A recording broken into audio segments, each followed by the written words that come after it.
Celia System, City of Artray, mid-2670. First Lieutenant O'Brien, 4th ODR Battalion, Raptor Company. Fox was the first to enter through the door with his weapon trained forward. The entrance before him opened into a darkened hall. Ryder situated herself behind him, with her rifle hovering above his shoulder as he moved. O'Brien situated himself behind Ryder as the third, and their miniature formation was copied by Rice, Timbers, and Grayson, respectively, this time on the opposite wall of O'Brien's team. They continued down the halls, searching each room carefully as their helmet's night visor illuminated the dark spaces by enhancing what little light was provided. The rooms were relatively sparse, being mostly used for storage. They would search throughout them, but found little to nothing of real intrigue, save for a mattress and linen with adornments that O'Brien figured was for running off during working hours. Ryder had seemed to share in his thoughts. Mattress? Scented candles? Flower petals? Well, if it isn't the old shag shack, she said, with Fox giving a silent nod to her observation. O'Brien scanned the small room as the little hideout was furnished behind boxes to look inconspicuous to someone who might enter unexpectedly. See if you can find any identifying material of a female. Apparently she wore an expensive and elaborate headdress the last time she was seen, he ordered, not just to Fox and Ryder, but to the second team who scoured the opposite side of the hall. Copy, replied Ryder. When they found nothing, they continued on through the main hall until they reached a set of double doors that were placed on the right of the hall. Fox held his left arm in a 90-degree and a fist, informing them to halt. With his fingers, he motioned them in the way of guns, another sign that there were enemies nearby, and they sat just beyond the double set of doors. O'Brien readied his team by having them flank the entrance evenly with Timbers and Fox on point. He then switched from his suppressed rifle to the weapon gifted to him by Major Raiku, racking the pump-actuated weapon for a round into the chamber. His motion sensors pinged upon his HUD, and several red dots appeared. They were large, indicating either a collective mass, large opponents, or both. Either way, they were going to make them see the light. Fox, Timbers, ready flash grenades. Ryder, Grayson, get ready to frag 'em, he ordered. They gave a silent nod in affirmation and awaited his execution. When they readied their equipment, he ordered their explosive entrance. Breach, breach, breach, he roared, this time to make the enemy know he was here. The doors opened with a whir and a whoosh, revealing a dank and gruesome scene. The floors and walls were stained in a dark liquid dried over several days, as indicated by the splash pattern. That, and the fact that the closest beings in front of them were busy devouring a body of a Celian. The grenades were lobbed, initially ignored by the gorging beasts. One such grenade made contact with an individual as they picked it up with curiosity. The grenade was round in construction, but was packed with high explosive in its canister, opting for explosive power and not shrapnel. However, O'Brien didn't know how such a grenade would do against a naturally armored creature, and he was curious. With the grenade in its hand, it observed it, urging others around it to view it, when the one who seemed in charge pointed to the entrance. The one warning his brethren was the only one who donned cloth and decorative metals, but as they turned, the grenades went off, catching them off guard. A scream roared from the group as their bodies moved in reflex to the sudden stimulus, as violent as it was. A hand up to the elbow was missing, and parts of their chest were indented from the impact. They began to thrash wildly, swatting their tails into each other as another set of grenades went off, this time being one of a flashy nature. High-pitched booms went off in addition to a quick flash of light, blinding and disorienting the beasts. That was their cue, and the six-man team entered the room, flooding it with bullets. They had formed a line from the entrance of the door as they cleared their immediate corners and fired until whatever occupied the room ceased to move. The rounds from Timber's machine gun tore through them efficiently and violently, along with the other weapons used by his team. Their scales were tough, but enough rounds made it moot. "Cease fire! Cease fire!" ordered O'Brien. There was no doubt in his mind that the smell of gunpowder filled the room and overtook the horrific odor before their entrance. Fox proceeded forward into the room, making a wide berth around the whole riddled bodies, analyzing each one for life.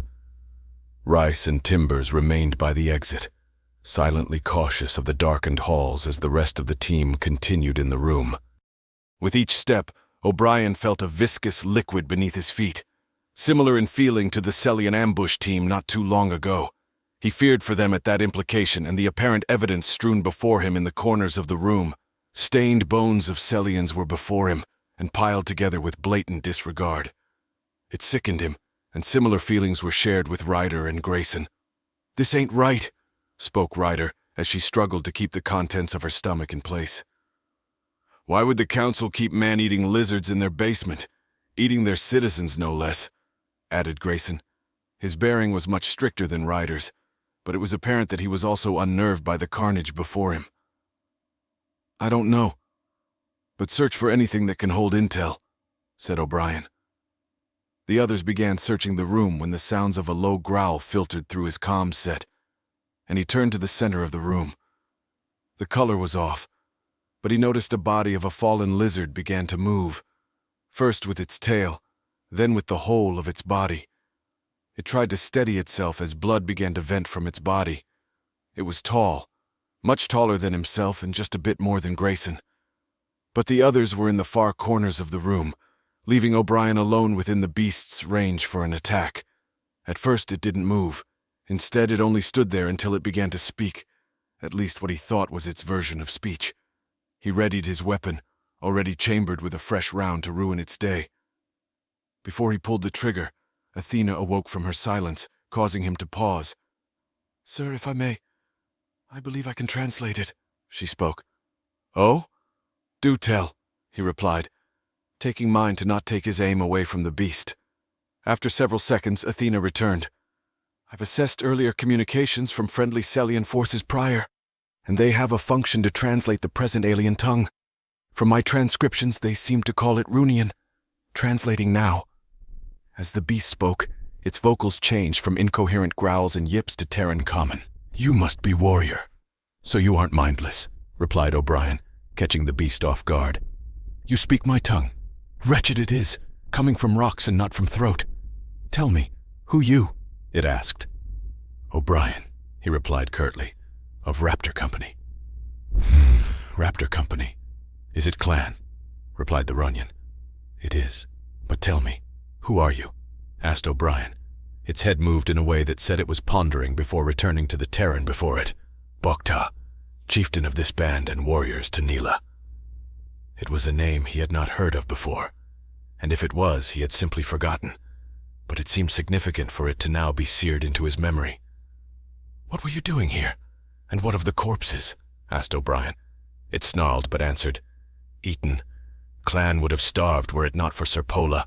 Blood payment for council protection," it replied. "And what? They let you eat their own citizens as payment for their protection?" inquired O'Brien. The Runian nodded. "Yes, we lay to. Then eat." It sniffed the air mid-sentence before shifting its gaze toward Ryder. It had begun salivating, and its eyes slits narrowed. It was ready to pounce. By now the rest of the team had caught on to O'Brien since the start of his conversation, taking aim.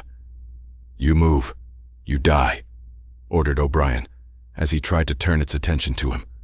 It began to sway its tail, and he noticed a rising facility from its lower torso, ready to breed. He didn't need to dive further into it, as he was aware of its intentions. From what he gathered, it lived to fight, eat, and breed whenever he could. It didn't matter what conditions it did so in, just that it did. From deep within him, anger arose. Without giving it a chance to pounce, he fired into its waist, shattering it into shredded flesh. It collapsed and screamed at the pain. No words were offered or translated, just a pained scream. In the end, it was a beast that could barely talk. It had tried to claw at him, but he deftly swatted it away with a forceful kick and placed the barrel of his gun to the head of the Runian and fired. He offered no words of condemnation or fury, simply the pull of a trigger. "Sir," spoke Ryder, to which he turned and replied, "Don't worry about it. From now on you see a lizard, you put it down like vermin from here on out. Got it?" His tone was sharp and unfiltered. They nodded in response as he ordered their exit, but not before catching a glimpse of an item near a wall. It was metal in nature, and was of a floral pattern with a single gem in the center. Its craftsmanship was expert from his experience, and recalled something similar shown to him by Vorta. It was of a picture with the two in frame, and her sister wore an item like it, confirming his suspicion. "Poor thing," he said solemnly, as he held the bloodied headdress. He noticed the presence of Ryder behind him, curious of his find. "Is that the Celian's sister?" he interjected. "Yeah, her name was Talani. Apparently she went missing a while back, around the time we entered the village on the outskirts. She didn't know what to say. To find that a loved one was defiled before death and desecrated after. It was a harrowing thought, causing her to shudder. "Come on," he said, bringing the rest of the team on track. "Let's nail these bastards." He placed the head ornament into a free pouch upon his thigh as he ordered them to advance down the corridor, now much more cautious due to their earlier encounter. "Eyes up! We don't know how many are left, so be careful. Move it," he ordered. They maintained their same formation as when they entered, moving in silence through the rooms. They had made an excess of noise, so he expected the enemy to also be on guard. It was natural when they decided to engage with a trusty 8-gauge and an unsuppressed light machine gun, but he felt comfort in knowing that they had yet to feel the might of the former. Methodically, they entered and cleared each room as they came across it. First, it was by their mini-map, seeing if their motion sensors detected any movement, and if they did, then they simply offered a high-explosive grenade into the room until the little red dots on their map disappeared. It was an effective method, especially in an enclosed space. When they would reopen the doors, they would be met with smoke and the occasional mess. Any that moved or groaned were then finished off by Fox or Ryder. "X-rays down, sir," spoke Ryder as they cleared the last room before being met with a set of double doors. "Good work," replied O'Brien as he approached the door, with Fox and Ryder beside him ready to enter. He already noted several markers on his mini-map that indicated enemy presence spread around the room, with a small cluster centered near the edge of his sensors. He assumed them to be his targets. "Check your HUDs, and pick your targets. I don't want a stray bullet to knock the VIPs. Stand by for infill." He then turned his attention to his holographic companion, as she stood no taller than 6 inches from her device. The door before him was locked, and he turned to her for assistance. "Athena," he said, "just unlock it. Don't open it." "I understand," replied the AI. "I suspect you have a grand entrance in store for them," to which he nodded. "Going to give them the old breacher classic," he said, prepping a cylindrical tube on the side of the door that offered cover. The rest of the team used this space to minimize being caught by gunfire as soon as the doors open. "When these doors open, let 'em shoot. On my mark, we throw. 3, 2, 1. With a whir of the door's mechanical servos, they opened and a barrage of sharp cracks filtered through from the room, with sparks generated from contact with the metallic walls. They had largely missed their mark, and their pause gave O'Brien ample time for a counter. He spoke into his proximity voice input, and began with a toss of his primed grenade. "Mark, flash out." Others followed in his example, oversaturating the room with numerous flash and concussion grenades, each activating in such a way that it effectively created a chain reaction of deafening booms. After the last explosion was sounded, O'Brien and his team entered through the doors in a tactical fashion, keeping mind of their weapon pointed at their disoriented opposition. Fox, Ryder, and O'Brien took to the left of the room, with Rice and Gray taking to the right, leaving Timbers to watch their rear. Before them, the Celian soldiers were wild in their actions, waving around their weapons in blatant disregard at their visual and audio discomfort. They were useless now, but O'Brien quickly weighed their fate in his hands.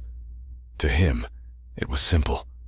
They still had their weapons in their hands, so they were still fair game. Instead of issuing verbal commands to fire, he simply did so by firing select rounds into the nearest target. Those around him followed suit, landing most of their shots center mass before following up with either a pelvic or head shot. It was a textbook breach, and if any of the enemy soldiers recovered, it was likely they would have either permanent eye or hearing damage, perhaps both. The room had quieted after the last body fell, and his eyes were now set to a table at the end of the room where he noticed a collection of robes huddled together and called to them. his voice reverberating throughout the medium-sized room. "Come out! We have you surrounded and your guards are dead.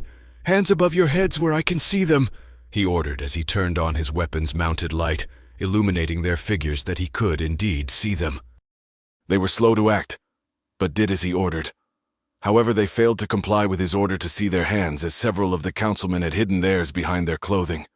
It was suspicious to say the least, and he ordered them once more. "I said let me see your hands. I know you can understand me. Show me your hands." 3 of the 5 did as they were told, tossing what looked to be a service pistol to the side. "Okay, don't shoot. Quickly, Gallum, with us," said a Celian, donning blue robes alongside a silent red-robed Celian. The 2 received scorns from the other 2 who sported white and purple-colored robes. "You cowards!" scorned one in purple as he brandished his weapon to the 3, to which O'Brien moved to intercept before having the weapon turned to him. He paused, his weapon now trained on the 2 who failed to comply. "What, Terran? Never had a gun waved in your face before?" mocked the Celian, his nose raised as if trying to look down on him. They stood on a raised platform, so it was natural for him to feel the need to be condescending. "So you must be Councilman Polas," he replied in a cold tone, free from excess emotion. His words caught the Celian off guard, as he likely didn't expect him to know his name. With a metallic clunk of a weapon hitting the floor, the hands of the white-robed Celian were raised, leaving only Polas. "You!" began Polas in a fury. "You said we should fight to the last! Or did you plan this too? Kalim!" The Celian in question only nodded in response, denying the claim. "Look before you, Polas! They know your name, our names! Whatever else I had left to resist had long since passed. Our men were killed instantly before our eyes, and they had nothing to defend against it." Polas looked to the floor below him, which were only a couple of steps away, and saw the silhouettes of his fallen soldiers as they lay dying. The realization began to set in, but he held his ground as faltering as it was. "Reka, Breka, even you, Gollum! You are all at fault as much as I am! Look, Terrans, this is the man you want!" Polas waved his weapon to the still Callum, his expression and bearing still reflective as that of a leader. "He orchestrated the siege of your worlds! I played along because he's my superior! You want him, not me!" His pacing grew erratic and dangerous, with his expression filled with guilt. He could see it, as did the others in the room. "You can plead your case at the Senate Tribunal, where you will all be tried for your crimes against humanity," said O'Brien. "But first," he focused on Polas, who still waved the gun about, still having not fired a shot. "What do you all know about the Room of the Runians, Polas?" His posture began to crumble at the mention, and glances from the other council members looked upon him with confusion. "What is he talking about, Polas?" spoke the blue-robed Breka. Galem, a Celian donned in green, chimed in next to the inquiry. "What do you mean, Terran? Were they not put in place to keep the enemy at bay, Polas?" The Celian in question failed to answer, as visible trails of sweat began to form on his head, as reflected in the light from O'Brien's weapon.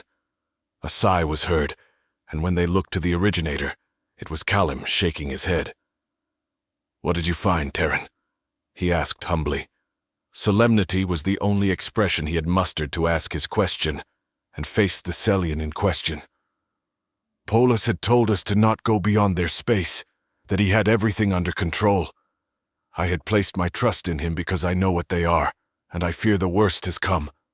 Councilman Polas," he said, gaining the attention of the dumbstruck alien, "what do you know of a Celian by the name of Tolani?" It was a question that seemed irrelevant to the larger question at hand, but O'Brien felt it necessary to find an answer. The one in question stammered to speak, before Reka, a councilman in red, spoke on his colleague's behalf. "A receptionist clerk. She worked front desk," he said. Nods of affirmation were shared between Breka and Galem. "We saw her plenty with Polas before we entered the sanctum, but we thought he had sent her home or to a bunker. Did you do that, Polas?" The call from Breka brought him back to reality, and O'Brien knew that he could have taken him out and subdued him. But he wanted answers now. He wasn't sure if he would be able to see any of them after they are brought in. Now was the only time he could question them himself. "I," began Polas. I sent her away. We had a room within the sanctum halls that we shared. She should have left. His words were listless and shallow in execution, like he was now a broken shell that had become a husk in the middle of their interrogation.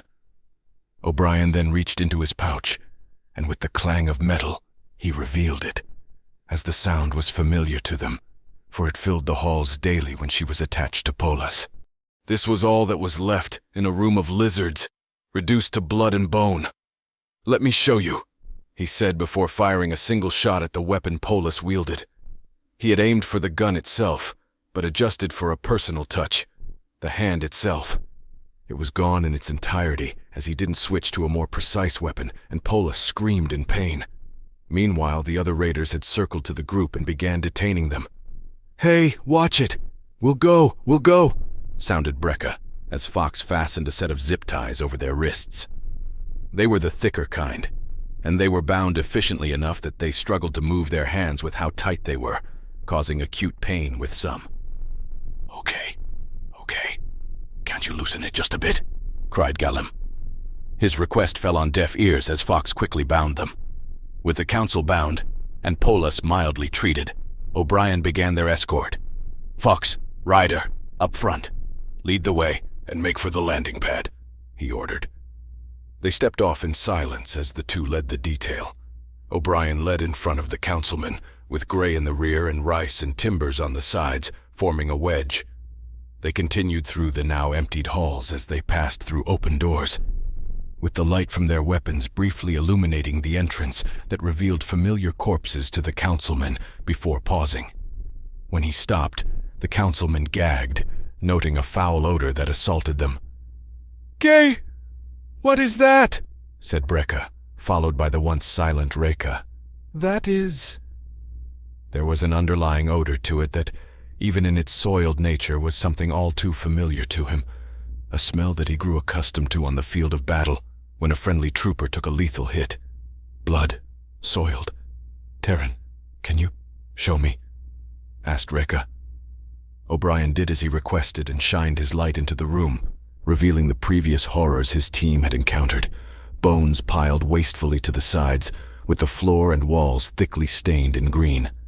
Littered about the room were the small detachment of Runians previously tasked to defend them, but from the looks of it so far, they did none of that. They neither roamed nor fought, and instead were made short work of. "Polis, what did you do?" he asked his colleague, to which he muttered, "They required a blood payment. I didn't know what to do. Fine soldiers and innocent civilians murdered." Reka had turned, and with his hands still bound, delivered a strike to the crestfallen Polis. "That should be you in there. And you." He turned to the eldest among them. "You should share their fate. Why?" Reka's shoulders shrank, as did his tone. "Why did you make that deal with her?" Kalem instead remained silent, and even though Reka wanted to strike him as well, he was stopped by the flanking raiders. When he spoke, it was devoid of empathy, cold, and calculating. "I did what I did for the betterment of our people. New lands to call home, and to expand our empire, should the Union come at us again. How was I to know that Neela would appear? I could not simply deny her, when in her presence were her personal guard. They would have torn us to shreds if we angered her. You live today because of my choices that day," he replied. "A shame they were felled so easily, Terran. But lucky for you, they were a small clan, weak and inexperienced," he added, before being forcibly ushered by Grayson to move forward. When they began up the steps from the main chambers, O'Brien began receiving calls as they continued up the steps until they made to the central chambers. "To think we were jammed that far down," voiced Ryder, to which O'Brien agreed. It hadn't come to him that they were jammed, or just deep enough to not receive calls, as he and his team were focused on the council. With their mission a success, he had finally realized how much he had missed. This time, he was met with Major Raiku, who was flanked by a small detail of raiders as they looked around cautiously, even though he suspected that they had already cleared the room. "Fable, congratulations on the capture. Setting the example for the other battalions, I'm sure. I pray there was no issue down below."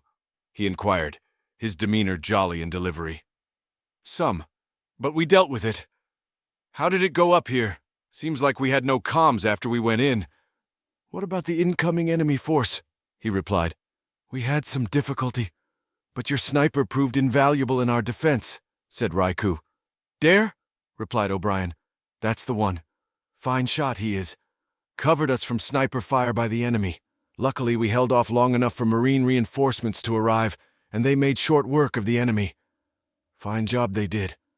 So, are these the assets? Added Raikou. They are, sir, replied O'Brien. These are the guys who started this whole war. Fine ending, if you ask me.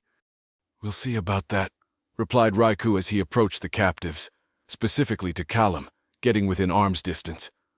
How's it feel to lose your homeworld to the raiders? He could only scowl at the man before him, using silence as his best defense. When he saw that he wouldn't budge, the Major dropped his act, turning to O'Brien. Transport's already covered, and it'll take you to the Queen. I appreciate it, sir. Where's the rest of my platoon? He asked. Already on the assault carrier. Don't worry, Cobra and Raven have it from here. Oh, but Dare insisted he come with you, so he's waiting by the ship. Thanks. See you at the debrief, then. Oh, and mind where you step down there, he said, before escorting the councilmen to their in-house landing pad. Like the one similar to what took Strega and Auclair in, it was another Hawk dropship with its side door ramps open to embark. He noticed a small group of raiders whose armor was near pristine, save for some scuffs and dirt, but lacked markings of any kind. They were fresh from the depot. They were talking beside the right ramp, engaging in conversation of their supposed heroism. You should have seen it. Fired damn near a whole mag at a patrol. Got like 10 of them before I had to reload. Fields, that's some bullshit, and you know it. Ain't that right, Jay? The one referred to Jay looked in his direction, like he had seen a ghost, but O'Brien chalked it up to shock. He approached the ramp, nonetheless, finally gaining the attention of the fledgling raiders. Rah, sir, said one raider whose name was lasered on his chest, spelling spears. He was about to offer a salute, as did the others, but was quickly stopped from doing so. We don't salute in the field, Raider. Attention is fine, he said, eyeing each one as they formed up before him. They were young and had survived their first combat encounter with relatively high spirits. It was refreshing. New to the fleet, huh? How was your first real drop? Exciting, sir. Nothing quite like it, exclaimed one whose name was Fields. Beside him their names were in full view, and he scanned from left to right, noting Spears, Cameron, and Kurt. They seemed like friends, so it was likely they graduated together. That was his initial thought. How's the Major treating you guys? I know he can be hard at times, but he's fair, he said. Cameron was the next to answer. He treats us well, sir. Nice, too. Yes, sir. The Major knows how to fight. Never saw a man tear the arm off a Celian and then beat him with it, replied Fields, clearly excited. O'Brien nodded at the response, seeing how their feelings were reflective of how he felt of the man who taught him everything he knew. He was also known as a great fighter, but he hadn't seen it firsthand. But a man of his caliber, it seemed plausible. However, he cut the conversation short, as he had to deliver his captives. You guys can get going. My team has it from here. And remember, take time to decompress, he said as he boarded the Hawk. They came to attention and stepped from the danger zones of the aircraft, clearing from its exhaust zone as it began to start up, and the doors closed, encasing his small team. The councilmen were seated in the center of the compartment, with some of the raiders taking this time for leisure, with Fox and O'Brien on guard duty. Their ride was turbulent at first, but quickly subsided after they broke through the first layer of the atmosphere. From there, he only had to wait until they reached their destination. The TRSC Phantom Queen